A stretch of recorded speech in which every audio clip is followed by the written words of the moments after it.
pemirsa yang ada di rumah dan juga penonton yang ada di studio, kembali berjumpa dengan saya Dr. Reini Tarlin dalam acara Talk Show Kesehatan nomor 1 di Indonesia, Ayo Hidup Sehat. Dan seperti biasa sih tidak sendiri, saya ditemani dengan Dr. Haikal. Halo Dr. Haikal. Dr. Haikal, kenapa? Ada yang bisa saya bantu? Kacamata aku mana ya? Kacamata? Kacamata, dia nyariin kacamata. Gimana penonton, ada yang tahu nggak kacamatanya Dr. Haikal di mana? Hah? Di mana? Di mana? Dok, ini maaf ya dok ya, ada di atas jambulnya dokter. Oh iya. Iya, aduh. Aduh, lupa. Lupa ya dok ya. Lupa. Maaf ya. Lupa ya dok. Lupa. Ini faktor U atau gimana nih dok? Apalagi kurang fokus apa gimana Saya nih, sih dok? sebenarnya lupa kalau di depan dokter cantik. Oh iya. Maaf dok, tapi aku udah taken sekarang. Ya. Oke, nah ternyata lupa itu, penyakit mudah lupa itu bukan hanya pada Orang tua aja. Tapi ternyata Dr. Haikal yang usianya masih 19 tahun ini. Belum 19 tahun, masih 17. Oh, masih 17, baik. Nah, ini cocok banget dengan bahan pembicaraan kita Betul pada banget, siang hari Dok. ini, yaitu adalah mudah lupa. Iya. Sebelum kita membahasnya, marilah kita saksikan tayangan yang berikut ini.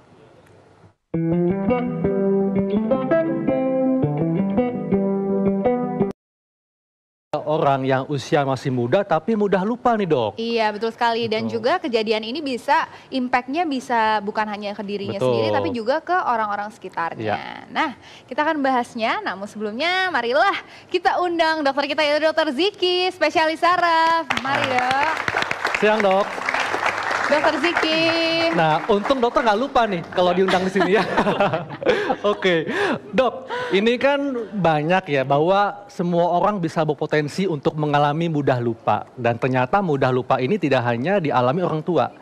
Nah, ini sebetulnya kenapa orang bisa mudah lupa, dok? Kalau bicara tentang lupa itu sebenarnya faktornya banyak ya. Berarti kita akan bicara yang namanya memori atau pusat ingatan yang ada di otak dulu gitu kan ya. Oke. Ya. Ini adalah gambaran tentang gambar secara umum, ini adalah otak kita. Ya. Jadi otak ini adalah suatu komputer maha hebat yang Tuhan ciptakan, yang gunanya salah satunya untuk sebagai hard disk juga ya, untuk menyimpan data dan segala macam dan belajar dan lain-lain. Ini contoh gambaran otak kita. Boleh saya lihat slide berikutnya? Ini seperti komputer gitu seperti ya komputer. dok ya? Oke, ini kalau otak kita ini dibagi menjadi dua ya.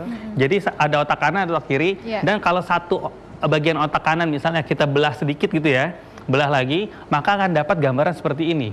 Di sini ini ada tempat yang paling penting, salah satu organ paling penting yang namanya hipokampus ini. Untuk menyimpan memori, dok? Ya, ini adalah tempat menyimpan memorinya. Ya. Memori sendiri ada yang namanya memori jangka pendek dan jangka panjang. Kalau untuk memori jangka pendek mungkin biasanya itu seperti kalau diibaratkan komputer, datanya baru masuk sampai RAM, belum masuk hard disk. Ya, jadi masih cepat disimpan, cepat kehapus. Tapi ketika sudah masuk hard disk maka bisa di-recall kembali. Mungkin gambaran 3 dimensinya ini tadi Dr. Arlin bawa ya. Ini sih nggak terlalu kelihatan ya, cuman kalau ini dibagi 2, jadi gambar yang ada di sini adalah kalau otak ini kita cungkil lagi, kita sayat sedikit lagi dalam di daerah luar, berarti otak yang sebelah sini. Nih di belakang sini lah. Nah inilah ya, yang namanya hipokampus, tempat untuk memorinya. Nah dok, tadi kan dokter bilang bahwa memori ada 2 ya, ada yang jangka pendek, jangka panjang. Nah biasanya orang yang mudah lupa itu lebih mudah lupa yang jangka pendek berarti atau gimana dok? Yang jangka pendek betul dok, karena jangka pendek itu belum masuk ke hard disk, masih dalam data yang bisa mudah terhapus. Nah untuk sampai masuk ke hard disk itu biasanya atau bisa sampai memori jangka panjang itu diperlukan pembelajaran atau ingatan yang berulang-ulang. Iya. Oke. Nah dok, ini ternyata lupa itu banyak yang bilang bahwa lupa itu adalah suatu penyakit. Betul. Ya dok, ada yang bilang ada nih lupa yang normal dan tidak normal. Iya, lupa manusiawi lah. Lupa yang manusiawi lah ya, kita lupa-lupa dikit gitu ya. Itu gimana tuh dok? Kalau untuk lupa yang manusiawi, tanda kutip itu ya, sebenarnya mungkin adalah bukan lupa dalam arti sebenarnya ya, tapi gangguan konsentrasi. Misalnya kita naruh kunci, kita istilahnya nggak terlalu aware atau nggak terlalu memperhatikan sama sekali. Istilahnya perhatiannya ya, bukan karena lupa. Kita lempar aja. Habis itu kita lupa kita taruh di mana karena kita tidak memperhatikan.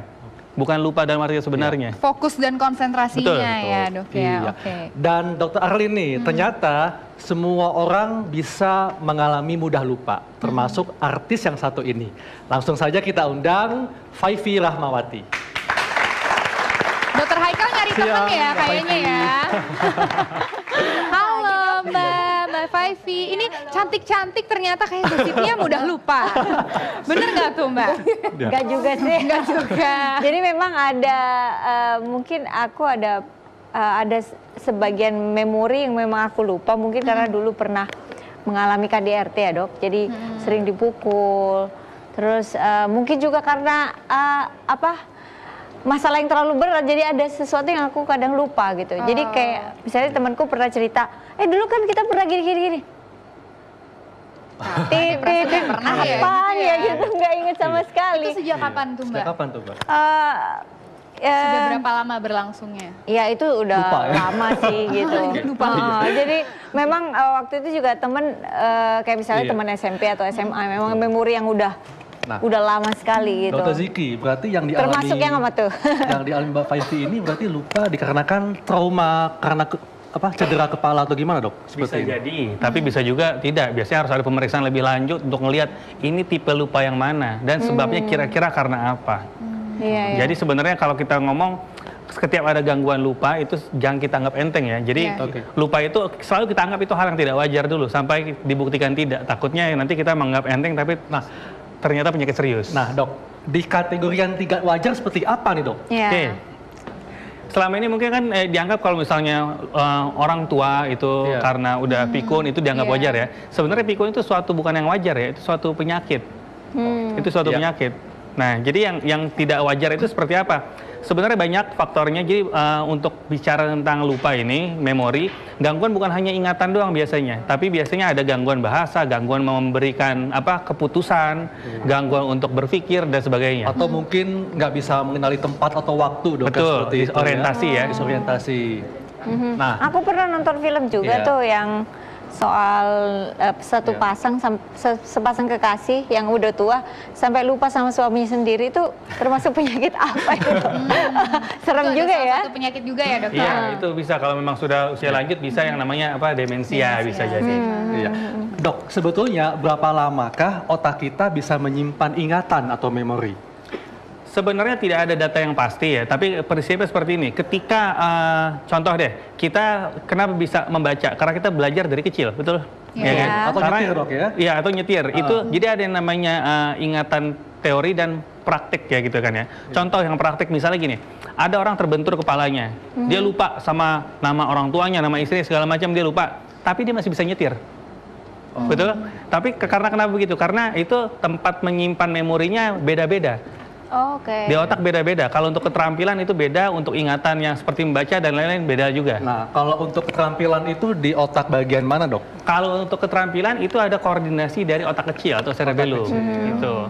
Jadi orang yang meskipun sudah bukan pikun ya, amnesia gitu misalnya ya, terkena benturan, masih bisa nyetir, masih tahu cara makan. Nah itu, seperti itu. Otak kecil di bagian ini ya dok ya? Otak kecil yang ini nih. Nah, ini. Di belakang.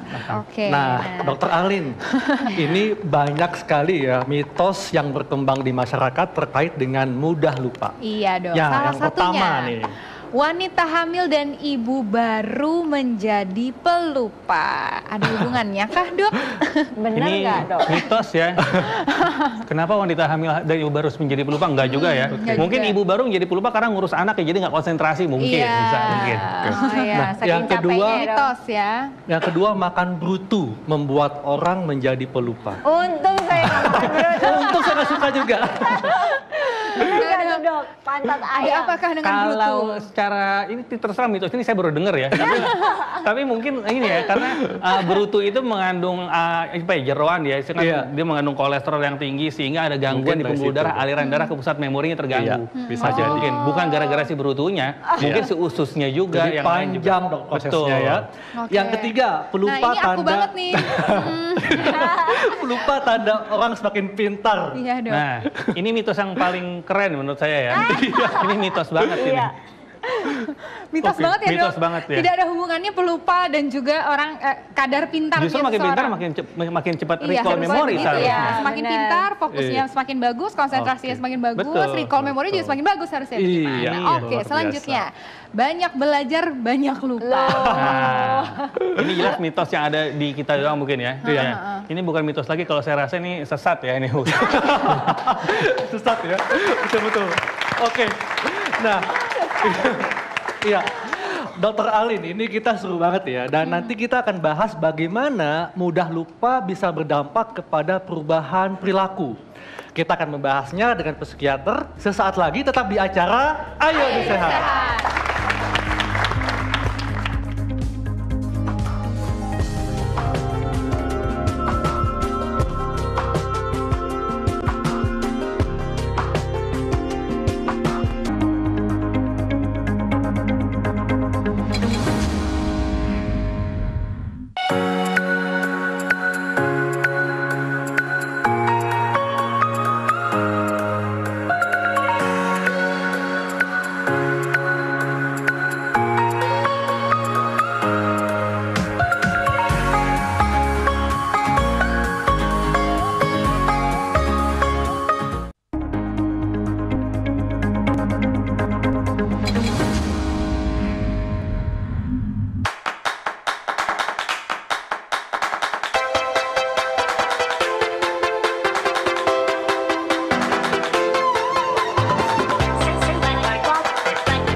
Manusia adalah tempatnya lupa. Begitulah istilah umum yang seringkali kita dengar di masyarakat. Kesulitan mengingat sesuatu juga ternyata dialami oleh bintang besar seperti Brad Pitt. Aktor berusia 53 tahun ini sering dikira sombong karena lupa dengan orang-orang yang pernah ditemuinya.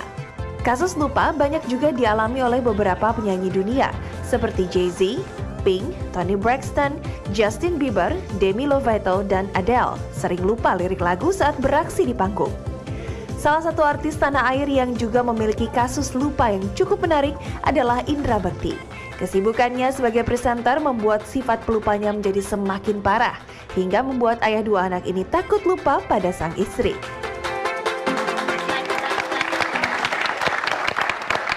Kembali lagi bersama kami di acara Ayo Hidup Hidup Sehat. Nah, itu dia. Ternyata banyak ya yang memang mudah lupa itu adalah suatu hal yang lumrah ya. Jadi tenang aja Dokter Haikal ya. Nah, selain itu tadi ada Brad Pitt, ada Indra Bekti, ada juga nih yang mau berkonsultasi dengan dokter langsung melalui halaman Facebook Ayo Hidup Sehat. Ini dia.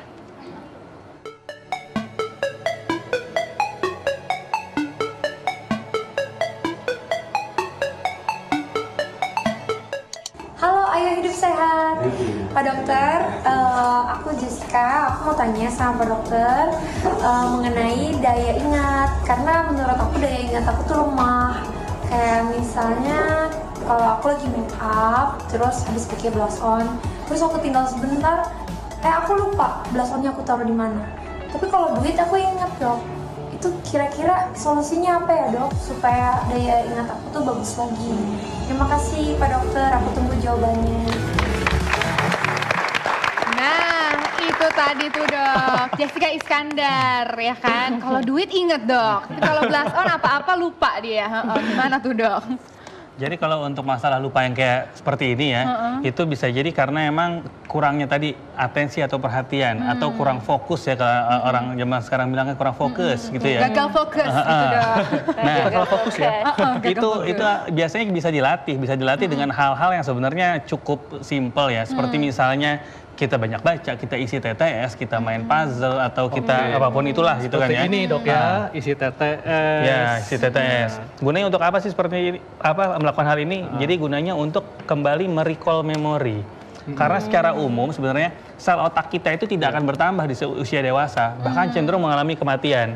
Tapi yang namanya sinaps atau shortcut jalan pintas ini yang bisa dibentuk dan bisa menjadi lebih banyak. Oh, sinaps itu antara saraf satu sel dengan satu sel lain. Sel saraf ketemu sel saraf itu ada sinapsnya ada, ya. ada jalan nanti ada jalan hubungannya. tikusnya nanti makin banyak makin bagus. Ini seperti ini nih, saya tuh suka banget nih. Bisa nggak, Dok?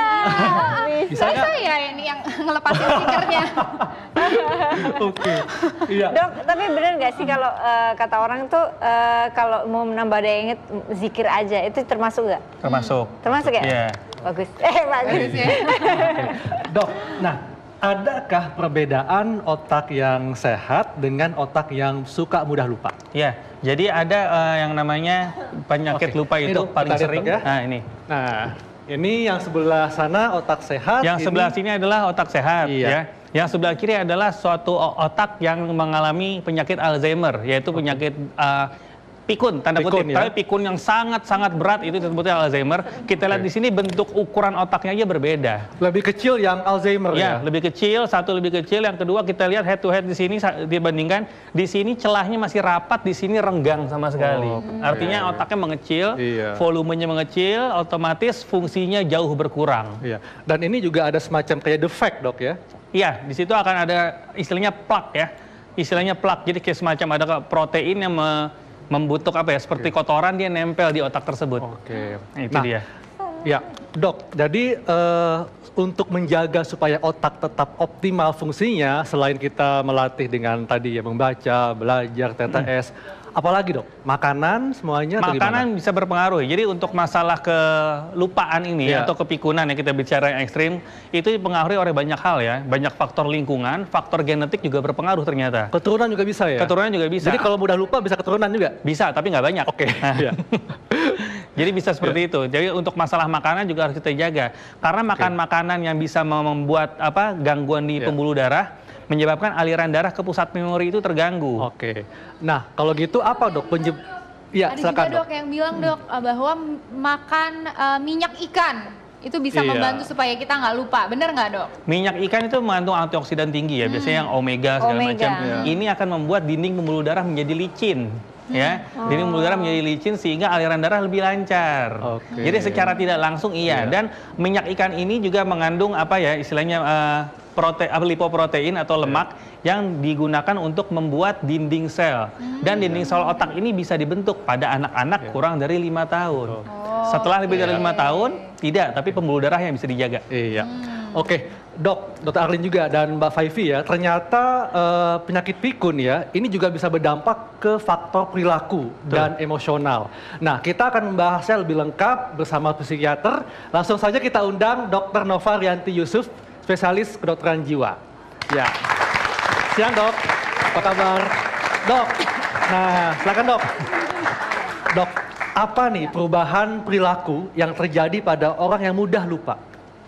Perubahan perilakunya Iya. akan seperti apa? Tadi sudah sempat disinggung kan yang tentang demensia. Kalau demensia itu adalah sindroma gangguan otak tapi terjadinya kronik, progresif dan mengenai kortikal dan lain sebagainya. Sehingga akhirnya daya ingat itu bisa mengalami perubahan, kemudian juga akhirnya activity daily living-nya itu tuh yang harus dinilai. Jadi artinya kegiatan dia dalam keseharian kita perlu menilai dari mulai mandi, apakah dia ingat atau apakah dia bisa, kemudian juga hal-hal yang sederhana deh, menaruh apa, lupa dia taruh di situ, kemudian buang air besar, buang air kecil, itu biasanya menjadi problema tersendiri. Berpakaian juga dong ya? Iya, berpakaian kebalik atau, tapi sekarang model ya pakai baju kebalik.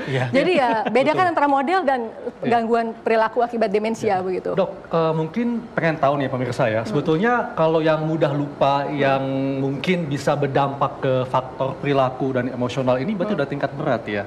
Iya, itu tadi saya bicara demensia untuk yang usianya sudah lanjut. Lanjut. Karena kalau yang late onset itu di atas 65 tahun, kalau yang onset dini di bawah 65 tahun. Gitu, itu bisa terjadi. Tapi ada juga lupa-lupa yang sebenarnya wajar bisa terjadi gitu. Karena Harvard Medical School kan baru mengeluarkan ada 7 tipe-tipe lupa yang masih bisa dimaklumi. Oke. Begitu. Nah, Dok, biasanya ini kan kita mudah lupa kayak Ya. tadi ya naruh kunci atau lupa udah matiin lampu Ya, atau lupa nama deh kita mau ketemu orang. Nah ini sebetulnya apa Ya, nih Dok? ya, Stimulus kenapa bisa lupa seperti ini nih? Oke, misalnya tadi ya yang tadi saya katakan. Jadi ada literatur tuh mengatakan bahwa ada 7 macam. Yang artinya kalau nanti kita cocokkan, oh berarti saya masih termasuk yang masih bisa dimaklumi. Ya. Karena sekarang ada gerakan adalah jangan maklum terhadap pikun. Sekarang jangan maklum terhadap pikun. Ya. Misalnya gini, pertama tadi tidak lupa uang ya. Siapa? Jedar ya, Jessica. Kalau lupa. Tidak lupa uang. Itu salah satu adalah absent minded. Ya, Iya. jadi kayak pikun. yang mungkin ibu-ibu yang suka multitasking, gendong bayi, angkat handphone, terus mau catat nomor telepon, tadi udah ngambil, kayaknya saya udah ngambil bolpen deh. Tadi di mana ya bolpen ya? Karena apa? Karena memang fokus kita tidak ke situ. Mungkin fokusnya lebih ke si anak mungkin ya. Nah, kemudian blocking. Blocking tuh biasanya orang nanya, orang bertanya, udah di ujung lidah, tapi tidak keluar. Itu paling sering misalnya nama. Nah, yang gawat kalau di dunia ilmiah itu bisa terjadi namanya misattribution. Misattribution itu biasanya misalnya gini, kita ingat bahwa kita pernah baca materi tersebut. Kita merasa ide kita original.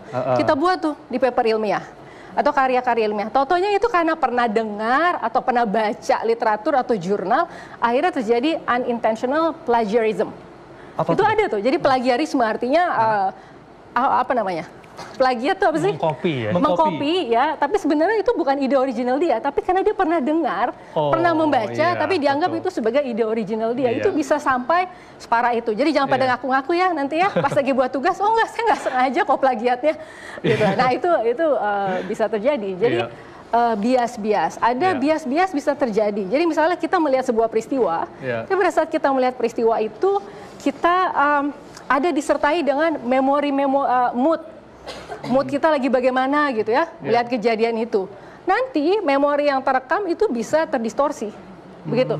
Memori yang terekam akan tergantung dari mood juga pada saat kita melihat peristiwa tersebut gitu. Jadi mood juga bisa berdampak kepada mood, keyakinan, kemudian juga hal-hal yang lain. Iya, nah Dok, ini ada kasus di mana Mbak Faifi ini kan dulu pernah mengalami trauma dan sekarang menjadi sering lupa gitu ya. Nah, untuk kedepannya akankah ada perubahan-perubahan perilaku yang bisa dialami?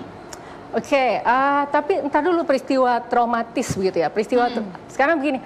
Biasanya kalau peristiwa traumatis itu bisa menyisakan gangguan jiwa tertentu atau bisa tidak sama sekali. Tapi kalau traumatis, perasaan-perasaan yang tidak menyenangkan, kemudian ada perasaan takut, itu akan lebih mudah muncul.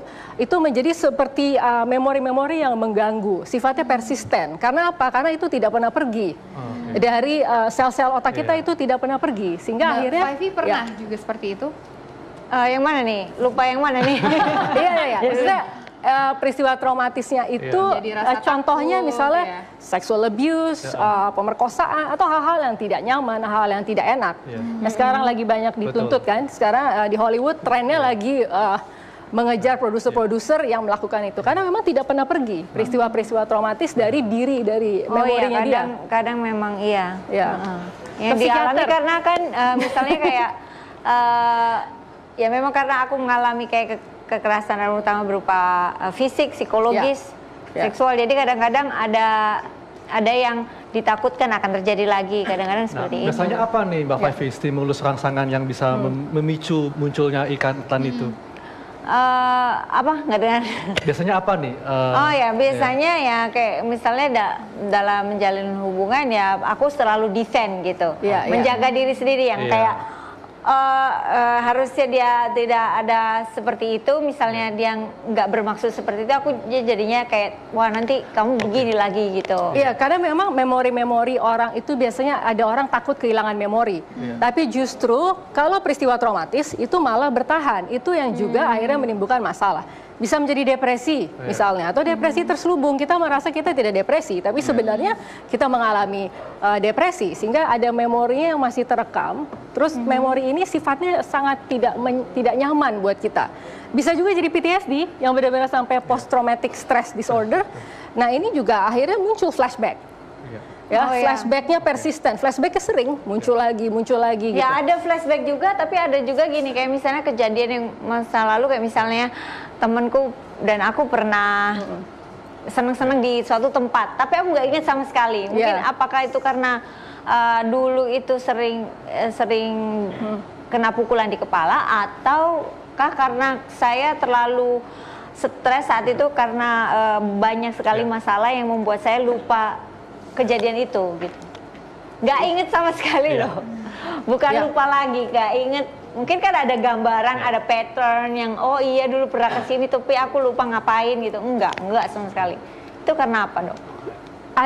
Tadi saya mengatakan bahwa ada yang masih melekat, masih terekam. Tapi ada juga kondisi-kondisi, ada istilahnya amnesia disosiatif. Amnesia disosiatif itu kita melupakan peristiwa yang tidak nyaman, yang tidak menyenangkan, dan itu secara itu berubah, hilang dari memori kita. Dan jadi ada juga peristiwa-peristiwa yang tidak menyenangkan, stressful event begitu, yang akhirnya juga hilang. Itu salah satunya adalah ada kriteria pedoman diagnostiknya, yaitu istilahnya amnesia disosiatif. Gitu. Justru itu memang ada stressful event yang malah. Jadi bisa dua macam ya, bisa melekat atau malah bisa menjadi amnesia, begitu. Amnesia disosiatif. Sangat jelas sekali ya. Dokter Nova, dok, ini nih tips bagaimana untuk mempertahankan memori atau mencegah memori yang sifatnya traumatik itu tidak muncul kembali. Ya. Oke, suka dansa, gitu kan? Karena memang ada teman sejawat saya melakukan penelitian begitu, dan juga bukan hanya di Indonesia, di luar negeri. Jadi tergantung sih culture-nya apa. Kalau suka jazz dance, hip hop atau apapun, pokoknya itu semua akan membantu menumbuhkan lagi sel-sel saraf-saraf di otak seseorang begitu. Jadi itu menstimulus tarian-tarian dan lain sebagainya. Atau kita mempelajari hal baru ya, seperti itu. Hal baru boleh, tapi kalau ini kayak muda-muda semua, pasti suka deh dance, nari dan lain sebagainya. Tapi lebih yang terkoreografi. Karena itu akan melatih memori. Ya kalau cuma begitu aja kan nggak ada ini ya, tidak ada memorinya. Poco-poco misalnya, itu kan ada step-steps yang kita pelajari. Momere misalnya, itu kan ada hal-hal yang harus kita pertahankan, tapi fun, ada musiknya dan lain sebagainya. Jadi lebih banyak yang terstimulus begitu. Ya, dansa aja, dansa. Oke, jadi bagi Anda yang pernah mengalami atau yang pernah mengalami memori atau ingatan yang tidak menyenangkan atau mudah lupa, Anda bisa melakukan atau mempelajari hal baru yang menyenangkan ya, seperti menari, berdansa. Boleh menambahkan, jangan lupa ke psikiater, tidak apa-apa, ke psikiater tidak akan mendapatkan stigma. Ya, karena peristiwa-peristiwa traumatis itu kadang-kadang butuh juga istilahnya desensitisasi, dan itu butuh guidance, butuh ada yang membantu dia untuk secara bertahap menghilangkan peristiwa-peristiwa traumatis dari memorinya, begitu. Jadi ya ada dua pilihan itu tadi. Terima kasih Dr. Nova. Terima kasih untuk kehadirannya dan sangat jelas sekali, dan Dr. Alin, Dr. Ziki, dan Mbak Faifi. Setelah ini kita akan lihat ya bagaimana kebiasaan masyarakat yang suka menyimpan air botol dan terkena sinar matahari langsung. Sesaat lagi tetap di acara Ayo Hidup Sehat.